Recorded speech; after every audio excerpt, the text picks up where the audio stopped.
প্রকাশের সমস্ত ব্যবস্থা তারা কুক্ষিগত করেছিল।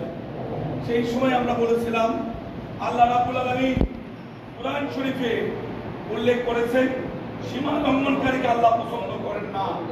আমরা আওয়ামী লীগকে বারবার সতর্ক করেছি, আহ্বান করেছি তারা যেন সীমা লঙ্ঘন থেকে ফিরে আসে। কে শুনে কার কথা? আওয়ামী লীগ এতটা বেপরোয়া হয়েছিল, তারা ভেবেছিল কিয়ামত পর্যন্ত বুঝি আওয়ামী লীগ নামক রাজনৈতিক দলটি বাংলাদেশের মানুষের উপর জগদ্দলের পাথরের ন্যায় যেভাবে চেপে বসেছে তাদেরকে আর কেউ সরাতে পারবে না। আল্লাহ সব কিছু সহ্য করেন, কিন্তু অহংকারকারীকে আল্লাহ প্রশ্রয় দেন না, আল্লাহ বরদাস্ত করেন না। আল্লাহ অতীতে নমরুদকে থামিয়ে দিয়েছেন, আল্লাহ অতীতে ফেরাউনকে থামিয়ে দিয়েছেন। যুগে যুগে যারা নমরুদ ফেরাউনের পথ অবলম্বন করেছে আল্লাহ তাদেরকে বিভিন্ন ভাবে থামিয়ে দিয়েছেন। আপনারা দেখেছেন গত বছর আজকের এই দিনে সারা দেশ উত্তাল ছিল। মানুষ এতটা জীবনের ঝুঁকি নিয়ে এই আওয়ামী লীগকে মোকাবেলা করায় পরিবার পরিজনের সাথে সম্পর্ক ছিন্ন করে রাজপথে সাহসিকতার সাথে নিজের বুক চেতিয়ে মানুষ সামনের দিকে এগিয়ে নিয়ে গেছে। মানুষের এগিয়ে যাওয়ায় আওয়ামী লীগের মতো রাজনৈতিক দল এবং তার পেটুয়া পুলিশ বাহিনী, অন্যান্য আইন শৃঙ্খলা রক্ষাকারী বাহিনীও তারা দেখেছেন কিভাবে লেজ গুটিয়ে পালিয়েছে। মানুষের বিজয় নিশ্চিত হয়েছে, আওয়ামী লীগের পতনও নিশ্চিত হয়েছে। আমরা অনুরোধ করব, বিএনপি আমরা যারা করি, আওয়ামী লীগের পতন থেকে আমাদের শিক্ষা আছে। আওয়ামী লীগ মানুষকে মানুষ মনে করেনি। আওয়ামী লীগ দেশের মানুষের ভোটাধিকার কেড়ে নিয়ে মানুষকে পঙ্গুত্ব দিকে ঠেলে দিয়েছিল। মানুষের চলাফেরা চিন্তার স্বাধীনতায় সব জায়গায় তারা বাধার সৃষ্টি করেছে। আমরা বিএনপি ওয়ালারা, আমরা যারা বিএনপি করি, আমরা বাংলাদেশের সবচেয়ে জনপ্রিয় রাজনৈতিক দল শহীদ রাষ্ট্রপতি জিয়াউর রহমান সাহেবের করা দল বিএনপির কর্মী হিসাবে আমরা গর্ববোধ করি। আমাদের নেতা শহীদ রাষ্ট্রপতি জিয়াউর রহমান একদলীয় ব্যবস্থা থেকে মুক্ত করে জাতিকে বহুদলীয় গণতন্ত্র উপহার দিয়েছিলেন। আমাদের প্রিয় নেত্রী বেগম খালেদা জিয়া গণতন্ত্রের জন্য লড়াই করে 9 বছরে এরশাদের কবল থেকে, শৈল শাসকের কবল থেকে বাংলাদেশের গণতন্ত্রকে মুক্ত করেছিলেন। আমাদের প্রিয় নেতা জনাব তারেক রহমান সাহেব নিরলস চেষ্টার মাধ্যমে এই জুলাই বিপ্লব সংগঠিত হয়েছে। আজকে অনেকে বলেন অমুক মাস্টার মাইন্ড, তমুক মাস্টার মাইন্ড।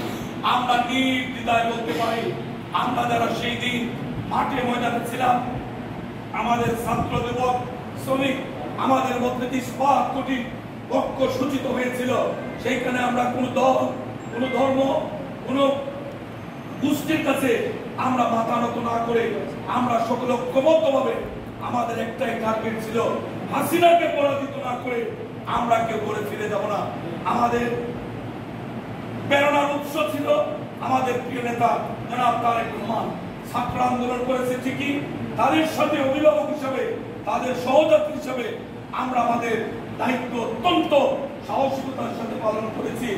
আজকে অনেক বলি, অনেক কথা বলে আমরা জাতির সামনে আমাদের দল, বাংলাদেশ জাতীয়তাবাদী দল বিএনপির এককভাবে 422 জন আমাদের ছাত্র দল, যুব দল, শ্রমিক দল, কৃষক দল, মহিলা দলের কর্মী যারা শহীদ হয়েছে, সেই শহীদদের তালিকা জাতির সামনে প্রকাশিত হয়েছে। অন্যান্য রাজনৈতিক দল আমরা আশা করেছিলাম তারাও আন্দোলনের সংগ্রামে সক্রিয় ছিলেন, তারাও ক্ষতিগ্রস্ত হয়েছে, তারাও তাদের প্রতিটি মানুষ শহীদ হয়েছে, সেই তালিকা জাতির সামনে তুলে ধরবেন, এটাই আমরা চেয়েছিলাম। শহীদ যারা হয়েছে সকলের প্রতি আমাদের সমান মর্যাদা, এই কথাটা আমরা বাধ্য হয়ে বলছি।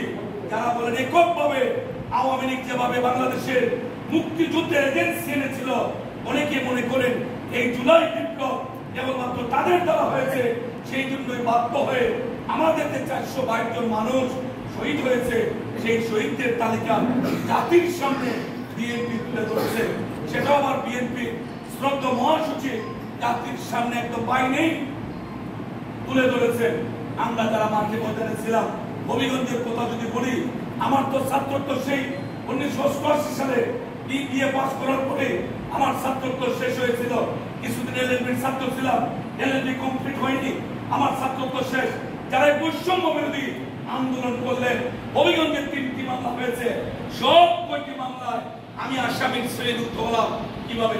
নিশ্চয়ই মাঠে ছিলাম বলে হাসিনা, আওয়ামী লীগ এবং তার প্রশাসন সেই দিন মনে করেছে বিএনপির অন্যান্য নেতৃবৃন্দের সঙ্গে আমাকে আসামির শ্রেণীভুক্ত করলে এই আন্দোলন কিছুটা হলো সীমিত হবে।